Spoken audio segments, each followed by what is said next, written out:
Alors maintenant, on a fait déjà un bon contexte historique. Qu'est-ce que tu veux dire sur comment est-ce qu'on doit appréhender, comprendre les événements de ce week-end?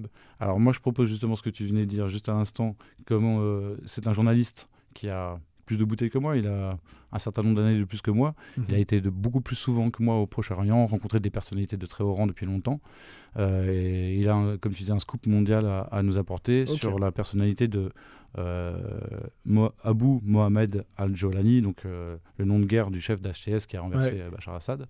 Une interview qui dure 16 minutes et qui est à mon avis intéressante. Et donc on la regarde... Je l'ai faite ce matin, elle est toute fraîche. On la regarde ensemble là pendant une petite quinzaine de minutes. Ensuite on reçoit Aïssar. Parfait. Allez, c'est parti. Merci d'accorder cet entretien à Nexus Magazine. Oui, bonjour à toutes, à tous. Bonjour à Nexus. Alors voilà, des événements ce week-end qui ont surpris beaucoup de monde, quel que soit le parti pris, le bord ou l'analyse. La chute du gouvernement de Bachar Assad, du régime Assad, pour reprendre les termes utilisés dans les médias mainstream. Tout le monde s'en réjouit, d'Israël au Taliban, en passant par l'Arabie Saoudite qui appelle le nouvel homme fort de la Syrie, Joulani, à monter un gouvernement inclusif. Ce sont les termes de l'Arabie Saoudite. Donc cela surprend cette unanimité. On dit que les Syriens forment des foules de liesse, que ce soit à l'étranger ou en Syrie. Quelle est ton analyse, toi qui connais la Syrie et qui a un regard de journaliste et de géopoliticien? Alors, les foules en liesse, elles existent certainement, mais il faut voir aussi à quel point les Syriens fuient par la frontière qui est aujourd'hui ouverte avec le Liban, fuient ce pays qui vient d'être envahi quand même par des gens dont on peut imaginer, penser, soupçonner qu'ils ne sont pas si pacifiques que cela. Maintenant, c'est effectivement pour eux, c'est la liberté, la libération. Il y a tout le halo mythique de la légende noire du régime. Le régime était certainement d'une certaine brutalité dans certaines circonstances. Mais enfin bon, c'était pas la tyrannie absolue pour avoir vu, visité en long, en large et sans garde du corps la Syrie. Ce n'est pas un ressenti que je partage en ce qui concerne la tyrannie. Maintenant, pour aller vite et fort, c'est une défaite absolument majeure pour la Russie, une défaite majeure pour la Russie. Et le prochain pion sur l'échiquier à tomber devrait, en toute logique, être l'Iran. Donc oui, parce qu'en fait, on se souvient du livre de Jacques Beau, Poutine, maître du jeu, il y a quelques années, pour ceux qui l'ont lu, ou qui l'ont vu passer. Maintenant, dans la séquence actuelle, on dirait plutôt que ce serait Netanyahou le maître du jeu, puisque il en a entre guillemets fini avec le Hamas et le Hezbollah. Je mets bien des guillemets. Et après avoir signé un cessez-le-feu donc au Hezbollah, il a bien dit que le prochain pion, ce serait l'Iran au moment de l'investiture de Poutine. De Trump, excusez-moi. Et donc, dans le laps de temps, 2 heures après le cessez-le-feu, il y a eu cette offensive sur Alep. Qui était préparée depuis plusieurs mois. Oui, M. Netanyahou se présente aujourd'hui devant le tribunal pour répondre de ses malversations, mais c'est un homme auréolé de sa victoire. Les chars israéliens ont déjà déboulé au Golan. Qui ne sera, il l'a dit, il l'a déclaré, ce sera pour l'éternité annexé, intégré au territoire israélien. À partir de là, position dominante, si on y installe quelques missiles, on contrôle tout. On contrôle le Liban, on contrôle le reste de la Syrie. Bon, le sort de la Syrie, qui a été l'objet de frappes massives de la part de l'aviation israélienne. 200, on en était à 200 hier, mais ça n'a pas cessé de cogner absolument toute la nuit. Alors on dit sur des objectifs militaires sensibles. Alors là aussi, on nous a ressorti la fable des dépôts d'armes chimiques, mais il n'y en avait plus. Ces armes chimiques ont été détruites officiellement, si tant est qu'elles aient existé. Mais encore une fois, il faut bien entourer la réalité, les événements d'un halo de propagande, gonfler les événements, tout ça. On a besoin de fables, hein, c'est comme ça. Les adultes sont comme les petits enfants qui ont besoin d'histoires pour les endormir. Mais endormis, nous le sommes déjà.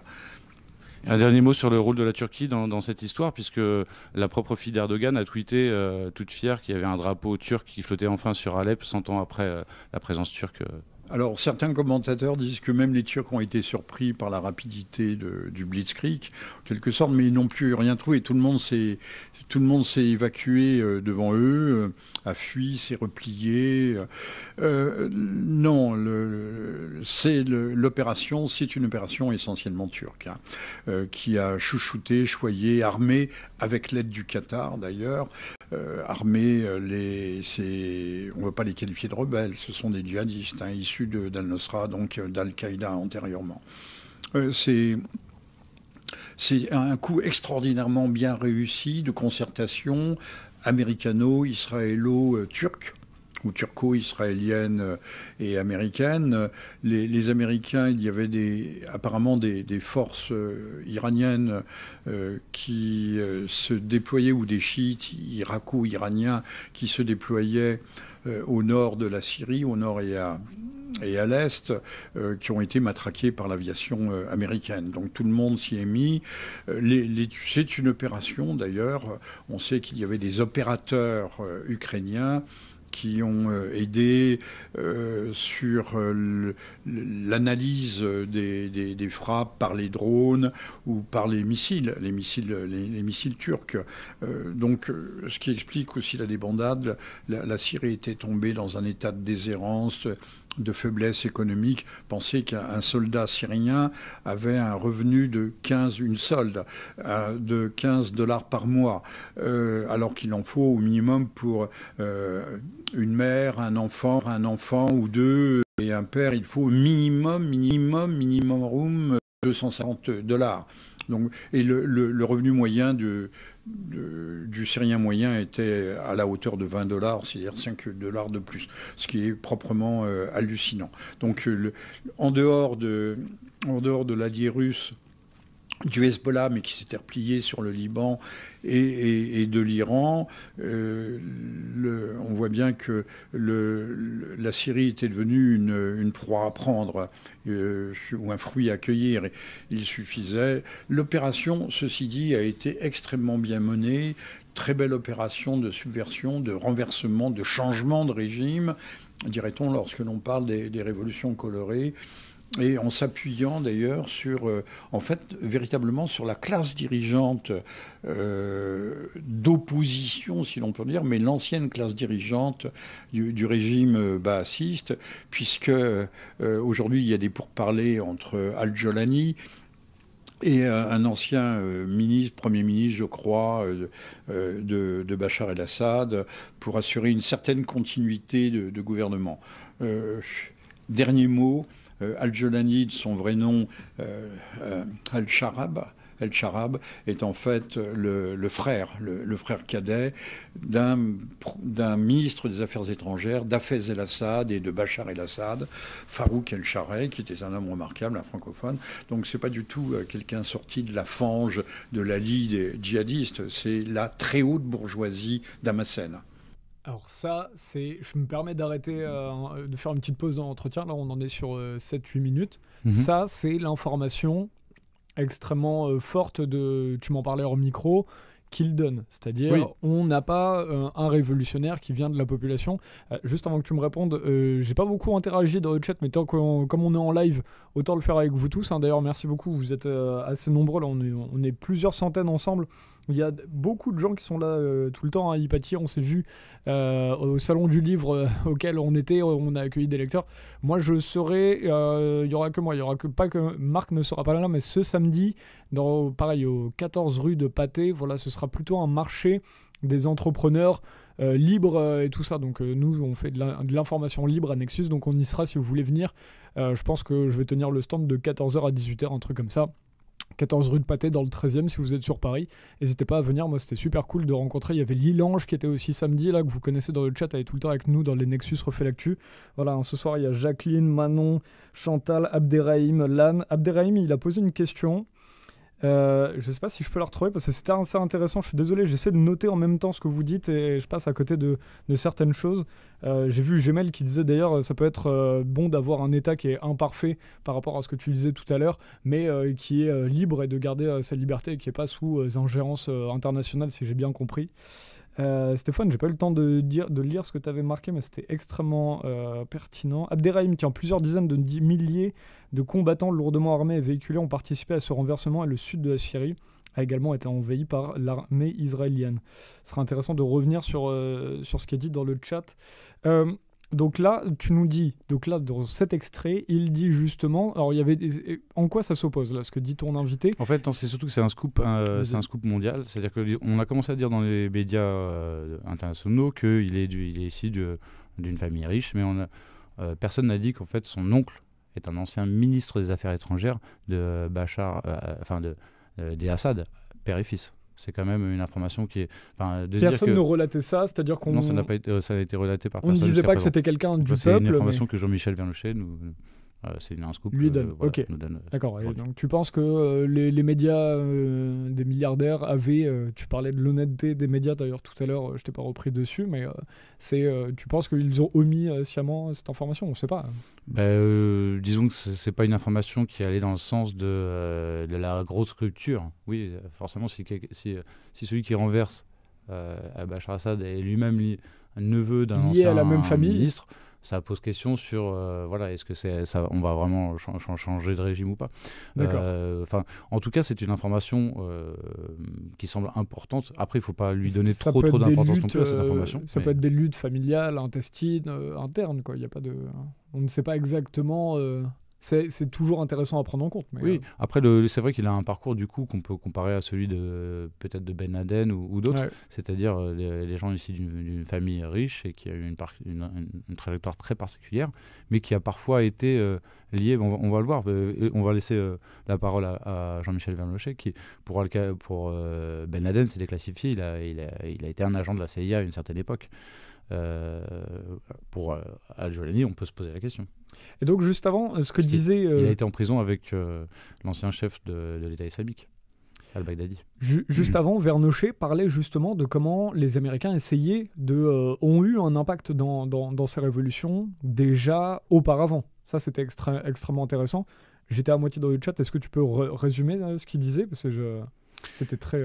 évocateur. Moi, je propose qu'on mette la suite et qu'on... Tu veux la suite et qu'on fasse débriefe après. Alors, un petit je remets, c'est pas de souci. Tu as cité la Russie, qui a effectivement, avec son intervention en 2015 en Syrie, qui a stoppé l'avancée à l'époque des groupes djihadistes qui étaient aux portes de Damas. On s'en souvient d'ailleurs, puisqu'on avait été, toi et moi, dans un voyage là-bas. Le documentaire Voyage au pays Bachar, où tu as interviewé plusieurs fois dedans. La Russie, peut-être finalement, on voit que là, elle a validé, avant même la chute de Bachar al-Assad, elle a validé cette chute, puisqu'il ne pouvait plus le soutenir comme il y a 10 ans à cause de la guerre en Ukraine, non ? Elle l'a peut-être validé. En tout cas, j'imagine qu'elle a dû négocier. La base de Min, sa base aérienne, et je vais utiliser un vilain mot, le hub, c'est-à-dire la plateforme de transfert de toute la politique russe vers l'Afrique. Si elle perd cette base qui est au nord de la Syrie, c'en est fini de la politique africaine, de l'Africa, ce qu'ils appellent l'Africa Corps. Et puis il y a la base de Tartous, qui est le seul débouché pour la Russie sur ce que l'on peut. La Méditerranée est peut-être considérée comme une mer chaude. La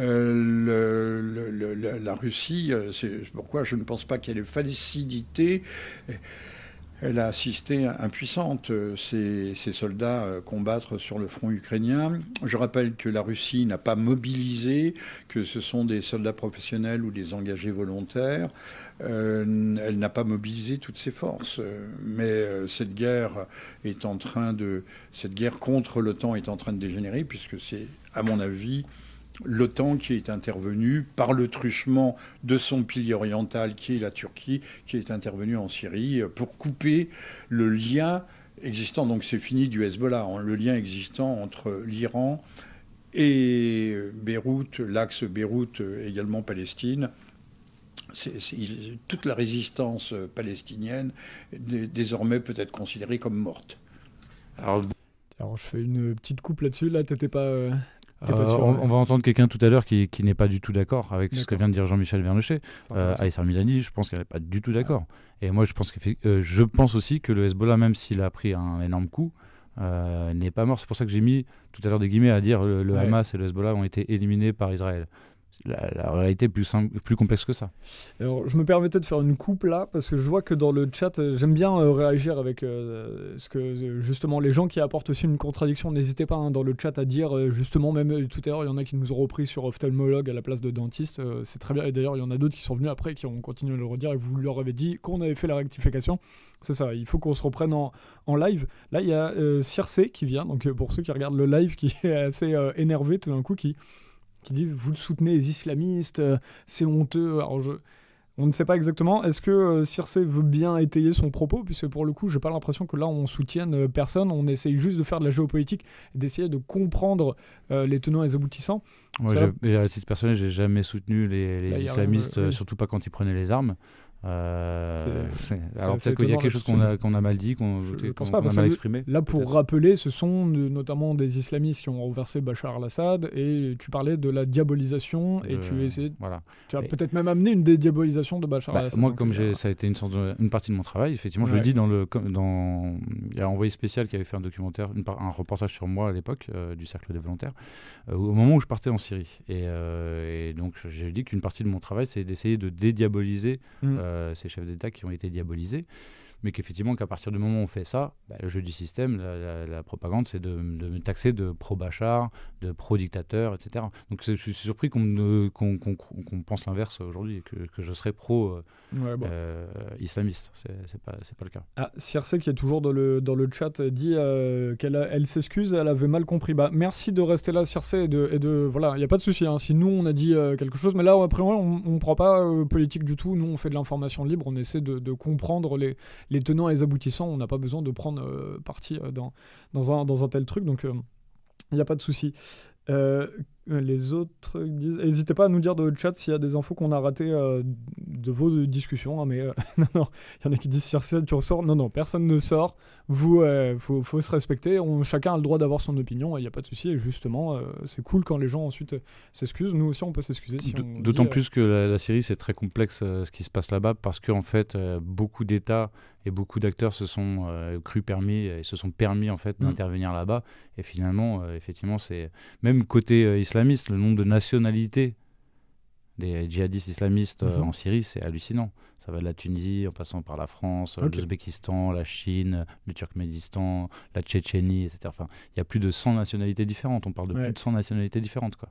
C'est vraiment l'international djihadiste. Non, Circe maintenant qui dit pardon. Non, mais il n'y a pas de souci, Circe. Et moi, ça m'intéresserait même de savoir ce que peut-être tu avais mal interprété, parce que c'est des discussions, c'est des sujets tellement complexes. C'est très dur. À chaque fois qu'on parle, même nous, quand on parle ensemble, on se comprend mal les uns les autres. Donc n'hésitez pas, ça nous intéresse les divergences, quoi. J'en profite pour dire pardon pour tous les et les hésitations que je peux avoir, parce que c'est vrai que du coup, il faut peser ces mots, parce que c'est quelque chose de complexe, et il y a beaucoup de souffrance de peuple derrière. Et on peut pas dire tout et n'importe quoi. Ça, c'est clair. On a vite fait dire des choses à l'emporte-pièce dans un sens comme dans l'autre. Tu t'en sors très bien. Tu t'en sors très bien, il n'y a aucun souci. Allez, bon, on enchaîne. Je vous reprends le chat après. Réaction contradictoire, ce sera ma dernière question. Beaucoup de sentiments mélangés, y compris peut-être pour les Syriens, puisque d'un côté, effectivement, il y a un plan américano-sioniste qui a fini par fonctionner, et de l'autre... peut-être la fin d'une guerre qui a duré quand même 13 ans. Certains disent que la guerre va continuer, peut-être comme en Libye, comme dans d'autres pays. C'est pas parce qu'un homme fort tombe que forcément derrière c'est la démocratie et que tout est rose. Donc quel est l'avenir un petit peu pour les Syriens ? Bien sûr, 2 jours après ce qui s'est passé, c'est très difficile de le lire, mais Al-Jolani se revendique par exemple d'une idéologie qu'il a appelée le national-islamisme. Alors si on fait le raccourci, ça fait nazi, nationaliste, ou alors c'est la fameuse accusation de nazi-islamiste. Ça tombe mal. Qu'est-ce que tu penses qu'il va pouvoir faire avec aussi les Qassad, donc le FDS, les Kurdes qui contrôlent une partie non négligeable du territoire? Vont-ils réussir à s'entendre? Un tiers, les Kurdes contrôlent un tiers, mais il y a les puits de pétrole, ce qui a été l'une des causes de l'effondrement du régime Assad. Les puits de pétrole sont tenus par les Américains. Le pétrole transite par la Turquie. Enfin, tout ça, c'est assez compliqué. en toute logique, on devrait assister à un dépeçage d'un pays druze, plus ou moins sous obédience. Il ne faut pas oublier que les Druzes sont aussi des citoyens israéliens reconnus de l'autre côté du Golan. Un pays druze, un pays sunnite avec des débris de chrétienté. Et puis le pays alaouite qui sera peut-être respecté, parce que sinon là on entrerait dans une guerre civile affreuse. Et puis les Kurdes qui occupent presque, les Kurdes associés aux Américains, enfin plus ou moins associés, qui occupent presque un tiers du territoire syrien. Et puis au nord, au nord-ouest, la Turquie qui elle va aussi prendre un morceau du gâteau. Maintenant ça c'est dans l'hypothèse où les choses se passeraient plutôt bien, où des arrangements seraient enregistrés. Maintenant, on ne peut pas écarter le spectre de la guerre civile. C'est non pas tout à fait à la libyenne, mais entre les nationaux islamistes à la Jolani, qui est quand même le créateur d'Al-Nusra, il ne faut pas l'oublier. Il a été pendant plus de 4 ans, 5 ans même, interné dans un camp en Irak en compagnie de al-Baghdadi, auquel il s'était associé, dont on peut aussi très facilement imaginer, sans que ça soit tout à fait tiré par les cheveux, que pendant 5 ans, il a été travaillé au corps par les services américains, et que c'est en fait, comme l'avait été, mais pas dans les mêmes circonstances, Oussama Ben Laden, d'abord un agent américain, ou en tout cas un relais américain, un homme de l'Amérique, et ce qu'il serait toujours. En fait, tant la Russie que Damas ont commis des erreurs irréparables en laissant, pour gagner la bataille de Hama, en laissant se reconcentrer les djihadistes à Idlib, de même qu'ils ont fait confiance au processus d'Astana qui rassemblait États-Unis, pardon, Turquie, Iran et Russie, voilà. Et Syrie, il y a une fille aussi. Non, je crois que c'était seulement Russie, Iran, Turquie. Et le processus d'Astana a montré qu'il ne faut faire confiance à personne en matière de politique internationale. Donc je n'exclus pas, en tout cas, la possibilité d'une guerre civile, puis déjà entre factions. Ces gens vainqueurs vont se manger une fois. Il y a aussi tous les électrons libres. Vous avez un camp, je ne sais pas s'il va être ouvert, de plus de 50 000 détenus djihadistes, dans lesquels vous trouvez tout, des Tchétchènes, des Ouïghours, des Tunisiens, des Français, ce qu'on appelle des Français, c'est-à-dire des Tunisiens, toujours des doubles nationalités. Et donc quand on va ouvrir cette poche de pu qui va se répandre, plus le grand banditisme, la délinquance traditionnelle qui est déjà à l'œuvre à Damas, pour les pillages et autres, la situation sera difficilement maîtrisable et en tout cas elle sera extrêmement instable.